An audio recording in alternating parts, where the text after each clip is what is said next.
The emergency broadcast crackled through every ship's comms. A lone human warship had just broken into the fray, its massive bulk blocking stars behind it. Moments from final victory, alien fleets froze in confusion.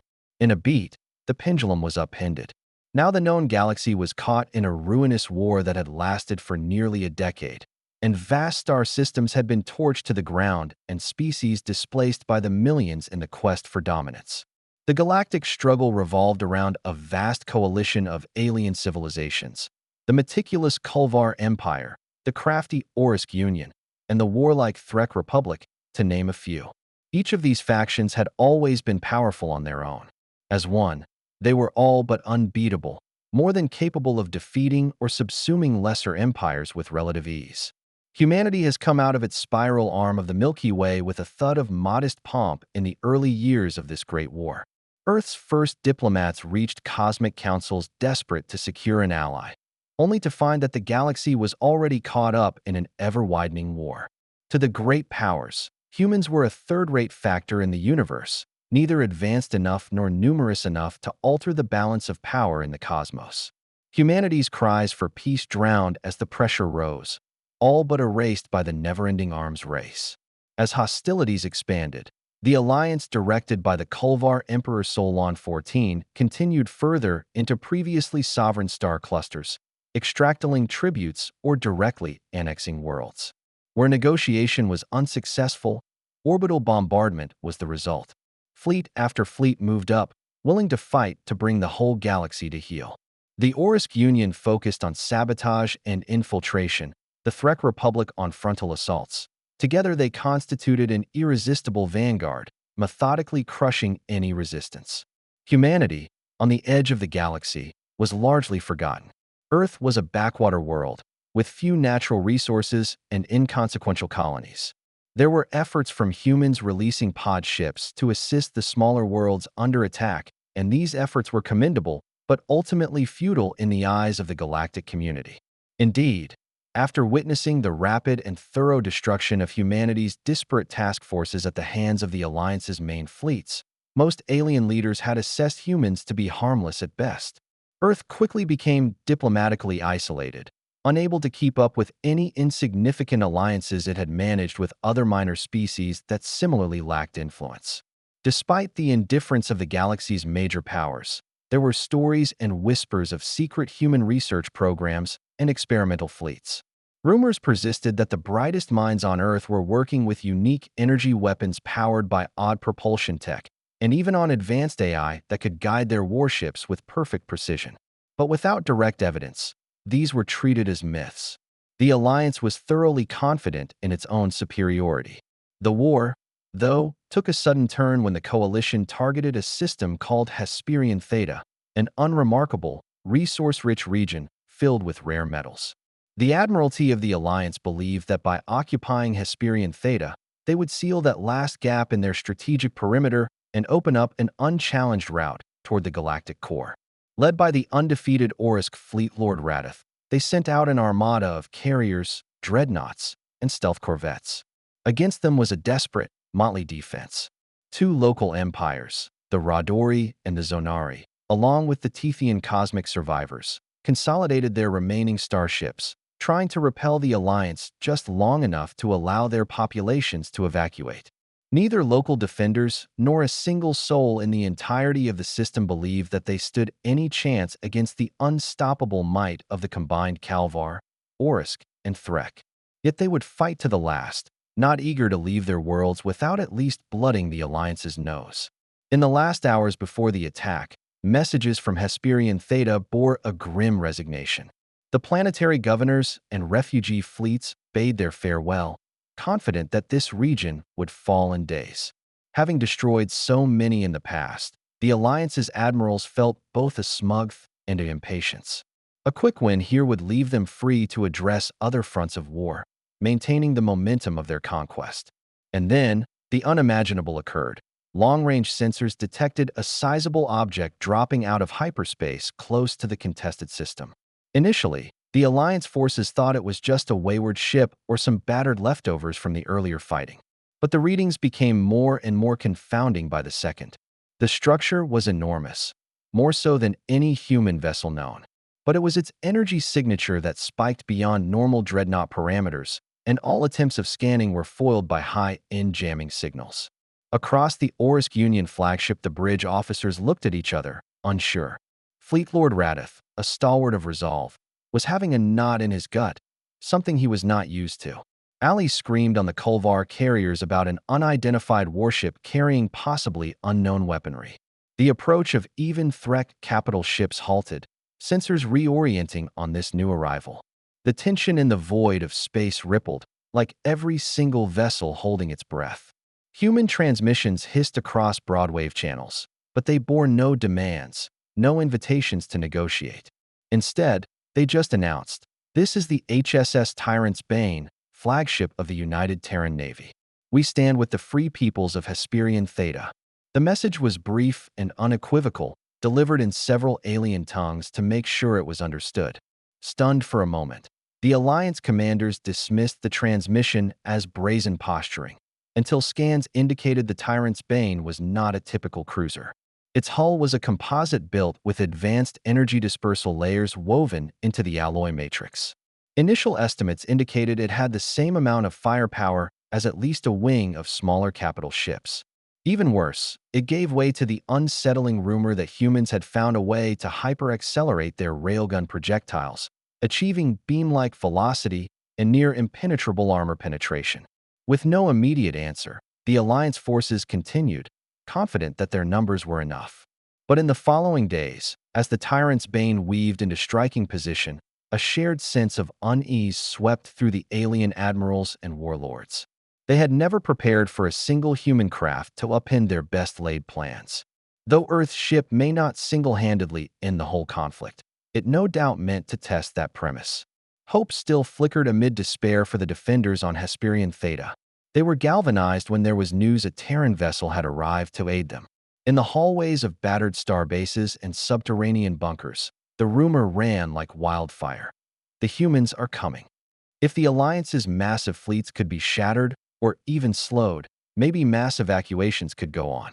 Maybe some fraction of the system's population could survive. Meanwhile, the human warship approached inexorably, its engines humming with the strength of an unfamiliar design. Bitter even in victory, seeing the insouciance of the Tyrant's Bane and determined to prove that even such a minor force, if equipped with the right combat technology and pervasive resolve, could change the course of a war zone. The Galactic Alliance was about to learn that underestimating humanity, especially at this moment, might very well be the costliest mistake they'd ever make.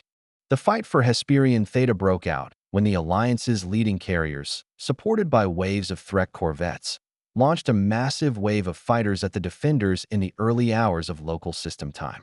Missiles flew through space, and ion beams illuminated the night side of the world as they converged on the last defensive orbital silos.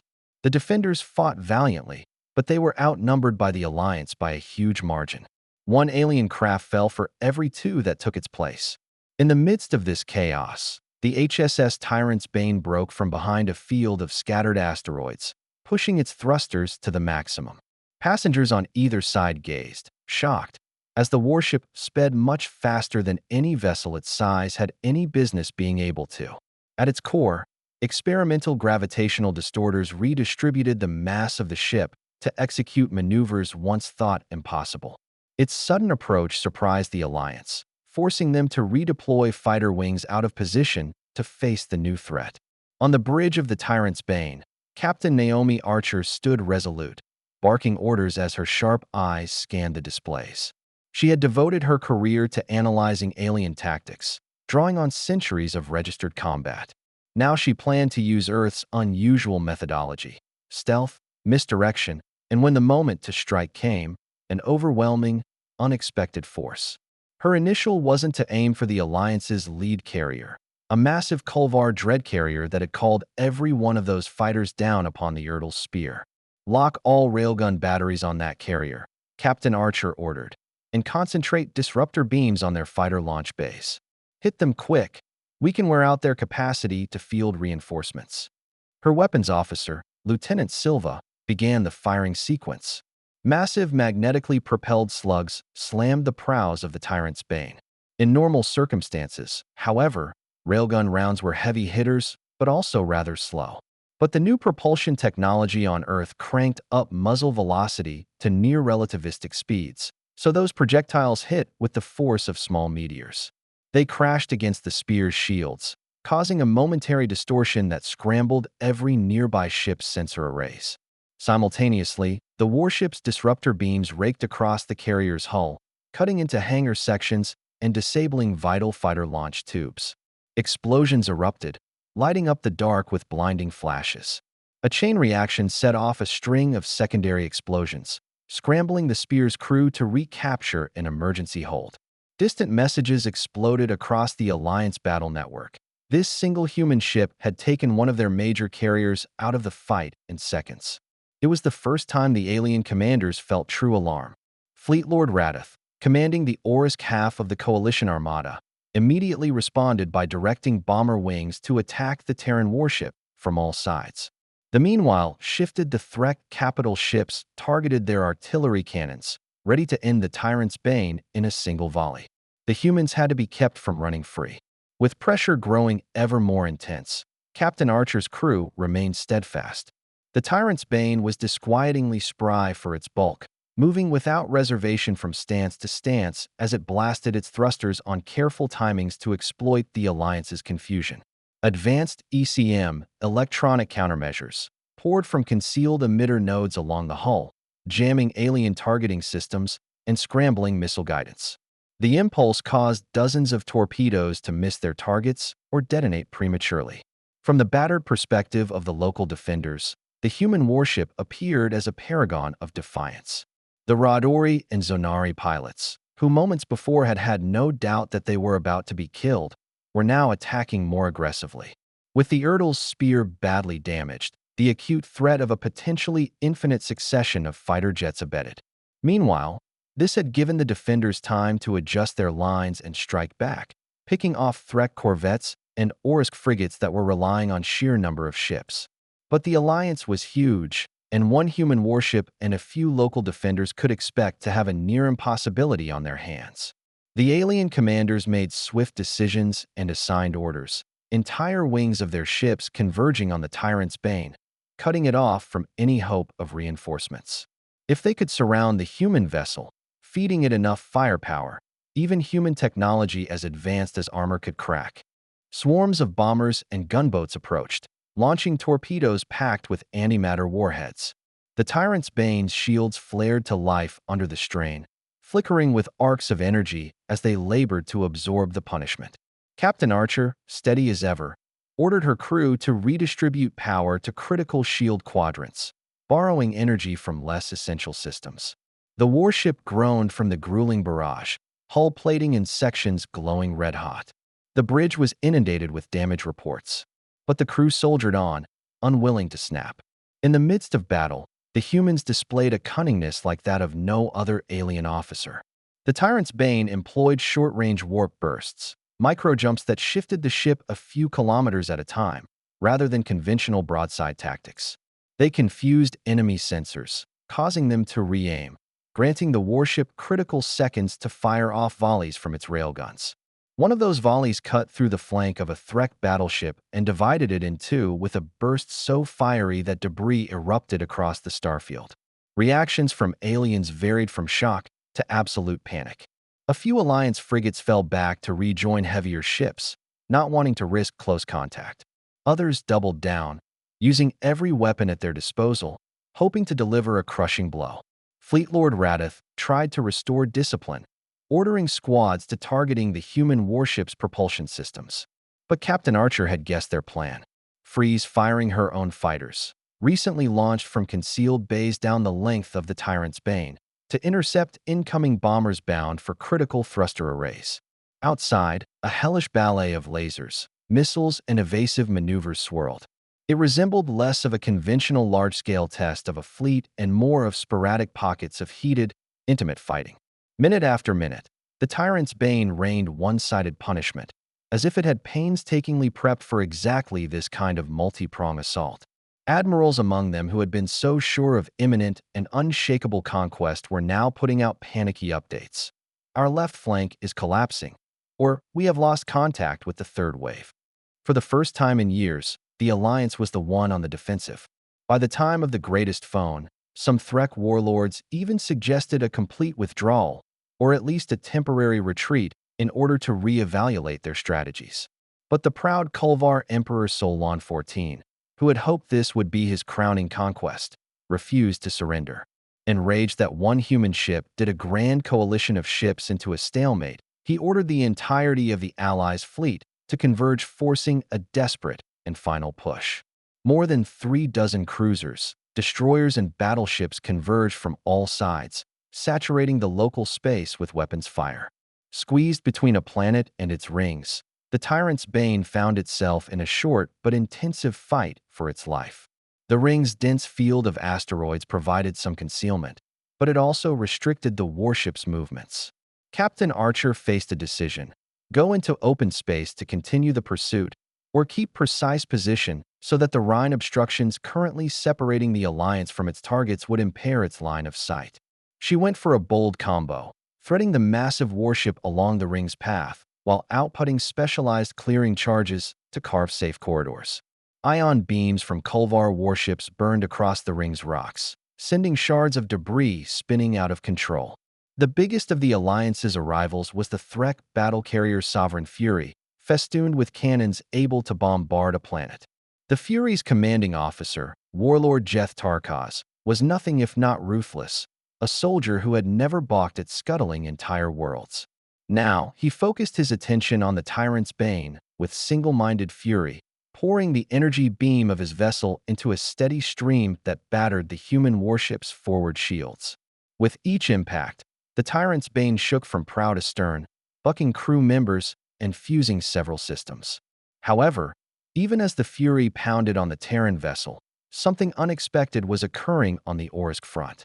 A pair of smaller human corvettes, fresh from Earth's hidden staging bases, fragmented the Alliance's shape with precise strikes on their supply vessels. The Alliance lines began fraying, their logistics backbone thrown into chaos. This, in turn, provided the tyrant's bane with sufficient relief to swing its prow around and fire another railgun barrage straight into the Fury's weapon array. The railgun slugs punched through the Fury's forward shielding, creating a molten path to its superstructure.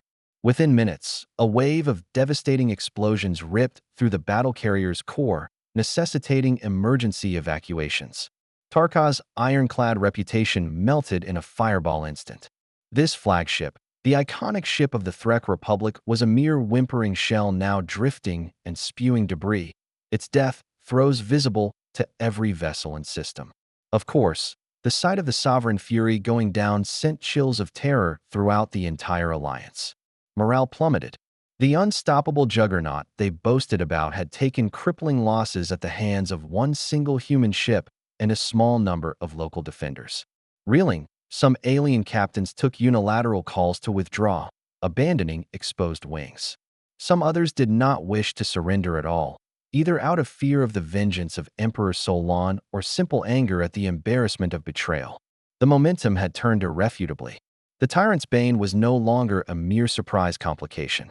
It had become the hub of what was once an intractable defense, dictating coordinated counterattacks with local allies and steadily dismantling the bloc's command structure. As alien warship after alien warship fell or turned to flee, a renewed sense of possibility swept over the defenders of Hesperian Theta. Maybe the invincible alliance was not that invincible after all. As the allied alien lines collapsed into makeshift pockets of resistance, the defenders were buoyed by a wave of elation. The imminent invasion that had threatened to conquer Hesperian Theta was in shambles. Frigates and cruisers that had once operated in perfect formation abandoned it, falling back to ad hoc positions, bereft of coherent leadership. Taking advantage of this confusion, Captain Archer came up with a high-risk gambit, a last pincer move to trap the enemy into a full retreat. The Zonari, Radori, and Tethian captains left alive were signaled by the tyrant's bane to execute a two-pronged attack. The battered local defense fleets would pretend to push on that front, which would focus attention on the main corridor between Hesperian Theta and the rest of Alliance-occupied space. The Tyrant's Bane and the fresh batch of human corvettes would come in from the either side of the ring to strike the Alliance hard while they were out in open space with railgun salvos and disruptor fire at close range. Among the ranks of the Alliance, Emperor Solon XIV still did not concede. He shouted orders from his heavily plated Kulvar command ship, the Imperium's Will, promising that his coalition would neither loiter nor be shamed by lowly humans. But the morale of his fleet had shattered. There was no confidence left in their formerly indomitable formation. Rumors circulated through every outlet. The Threk's top flagship had been destroyed, the Orisk infiltrators had been evaded, the dread carrier belonging to the Kulvar was down. A creeping sense of doom settled over every alien soldier who saw the Tyrant's Bane slice through their lines. The showdown played out in orbit around Hesperian Theta's biggest gas giant. The planet's raucous atmosphere glowed in mesmerizing pastels as titanic storms howled below. In bold contrast to this backdrop, the Alliance's remnants formed a rabid defensive circle, armed and crashing with the last of their capital ships. Downrange, the Imperiums will towered at the heart of the fleet, launching volley after volley of missiles in a vain effort to keep the Tyrant's Bane at bay. The Terran warship and local defenders moved quickly to coordinate their pincer. Zonari destroyers launched decoy torpedoes to lead the Alliance's interceptors on a wild chase. With the alien vessels scrambling to stymie the decoys, Tyrant's Bane rounded a belt of debris, launching 2 consecutive salvos from its railguns at Imperium's Will. Even Emperor Solon's ship, protected by advanced Kulvar technologies, couldn't completely soak up the world-bucking shockwave. Armor plating was stripped off to expose gaping hull breaches. Flush with PTE zeal in their cruel warships, Radori couriers and Tethian corvettes hastened into the breaches. Laser batteries and plasma beams converged on the Imperium's Will, setting off chain reactions along its hull. As their command ship came under fire, the Alliance escorts scattered. Some fought desperately, trying to protect the Emperor's flagship. Others made the writing on the wall and fled into further space, in hope of avoiding the vengeance of the victorious defenders. As the Tyrant's Bane continued to tear into its adversaries and the defenders launched their own revitalized offensive, Emperor Solon's fleet demoralized. The Imperium's Will, she claimed, listed, its primary engines sputtering. In a last fit of fury, Solon attempted to scuttle the ship and take as many enemies with him as he could, triggering a self-destruct overload in the flagship's reactor. Captain Archer, anticipating as much, had her gunners focus all fire on the reactor compartment. If they could interrupt the meltdown cycle, the chain reaction might fizzle out or be contained.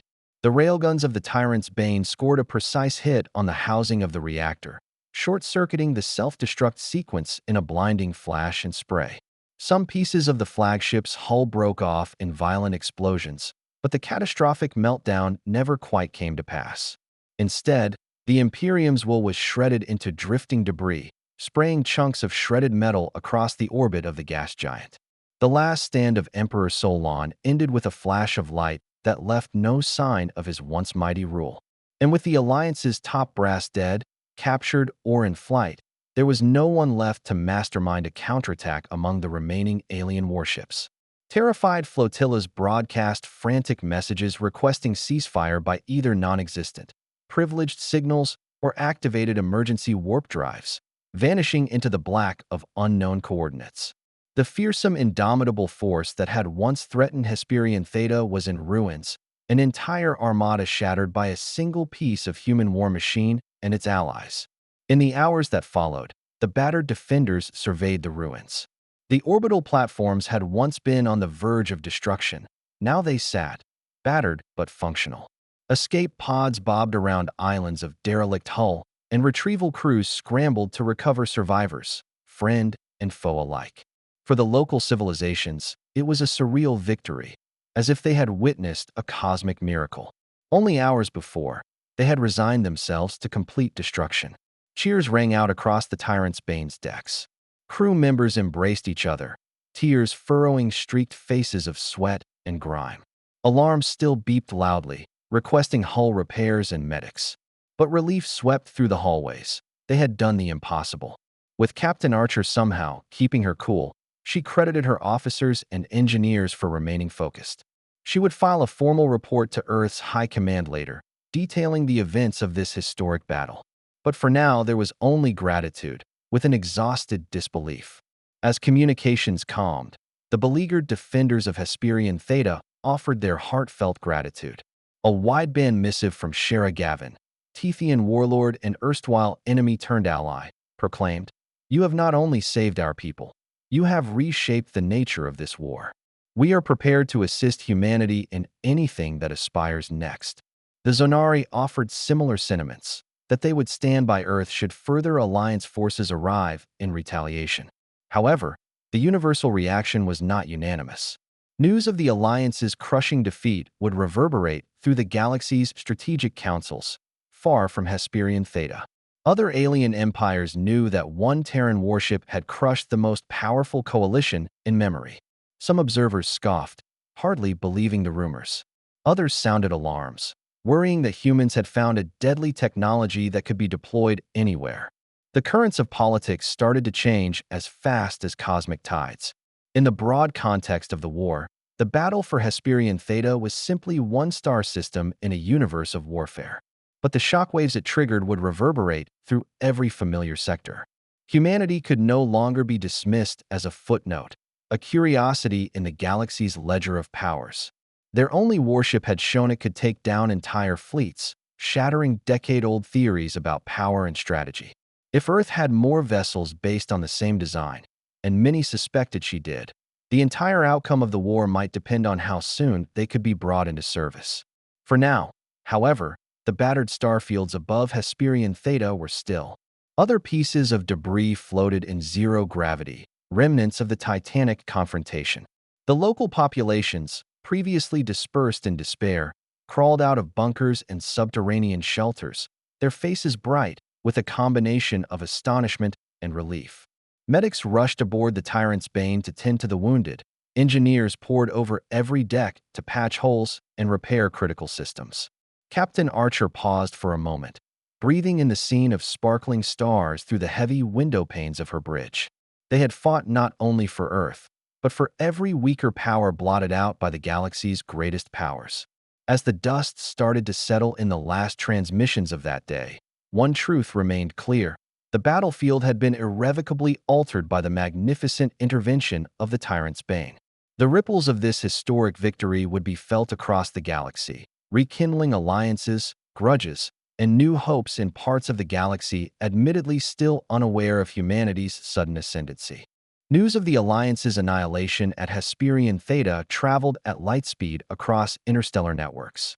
On far-off worlds, governors and admirals looked at one another in disbelief as they read the reports.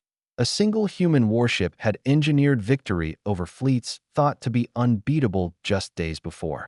Speculation swirled among diplomatic circles. Were more Terran warships of similar power? Did humans have command of some lost alien technology? Or had they invented a completely new means of warfare? For the empires still competing for galactic hegemony, the question took on an urgency. A few were slapdash, black-bag ops to get the inside scoop on Earth, sending spies in commerce or science-disguised trade. Others were more brazen, demanding an explanation from the United Terran Navy in public, threatening reprisal against humanity should they refuse to share their newly demonstrated weapons. But in many quarters, a wary respect started to grow. If the humans truly had the ability to destroy an armada, then forming an alliance may be more useful than bringing a futile confrontation. Soon the surviving crew of the Tyrant's Bane were hailed as heroes. Her name, Captain Naomi Archer's name, was spoken in hushed praise among the people of Hesperian Theta, who built monuments to commemorate the day their system was saved from total annihilation. The local defenders, Zonari, Radori, Tethian, extended invitations to the Terrans to participate in victory ceremonies on their homeworlds. Celebrations of the two, once unimaginable between such differing species, blossomed in recognition that they owed their ongoing existence to the most unlikely ally of all. On Earth, too, news of the victory sent a reinvigorated population that had long resigned itself to its own second-class status on the galactic stage into an ecstatic frenzy.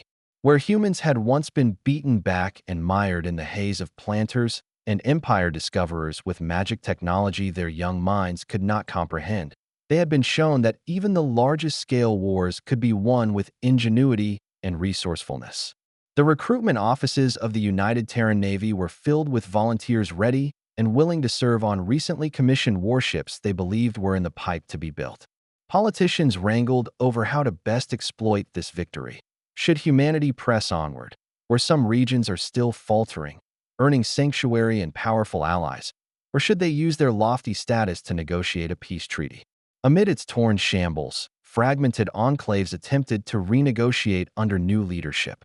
Others called for an all-out revenge campaign, convinced that humanity's victory had been an accident. Others, more pragmatic, saw that Earth's success was no fluke. Should another encounter take place, they could very well face a whole fleet of warships similar to the Tyrant's Bane. Were they ready for a scenario like that? Fear became intertwined with uncertainty, causing fissures to appear in the once united coalition. The Kulvar, Orisk, and Threk all blamed each other for the debacle, fracturing an empire that had once loomed over the galaxy, threatening to unify its denizens through sheer brute force. People on Hesperian Theta started to rebuild with new hope. Terran engineers provided some advanced techniques to reconstruct the system's battered orbital platforms and starbases. Trade lanes were reopened, and humanitarian convoys crisscrossed to rescue stranded communities. A fundamental change had taken place in the hearts of survivors. No longer did they view humans as a trivial fringe species. Instead, they saw them as potential partners or, for some, a significant challenge that called for caution and respect. Looming on the margins of every discussion was that of Earth's next step. Would the Tyrant's Bane press on with its campaign, freeing other hard-pressed outlying areas? Or would the Terrans double down on their position, making treaties and forming alliances to expand influence, but avoid open warfare? And every edge of the galaxy stared and waited. The war continued elsewhere, but the alliance's previous unstoppable momentum had shattered. It was the dawn of a new age, sparked by a lone Terran warship that had defied all odds and all expectations. In the fullness of time, historians would record the Battle of Hesperian Theta as a defining turning point, a prelude to humanity's emergence as a vaunted power. How future events might play out, either through peaceful resolution or the creation of new conflicts, was impossible to predict, but this remained certain. The galaxy had been transformed, possibly irreversibly, by the courage and ingenuity of those who would not be dismissed as mere onlookers. With Captain Archer once again standing on the Tyrant's Bane's bridge, she took a moment to reflect. Starlight outside glinted off her ship's scarred hull, the hard-won marks of close-quarters combat. But the warship was victorious, an emblem of the indomitable will of an underappreciated people. Taking a steadying breath, she looked ahead at uncharted horizons. Another star system screamed for assistance, and Earth was resolved not to repeat the past. They would respond, and the galaxy would never look at humanity in the same way.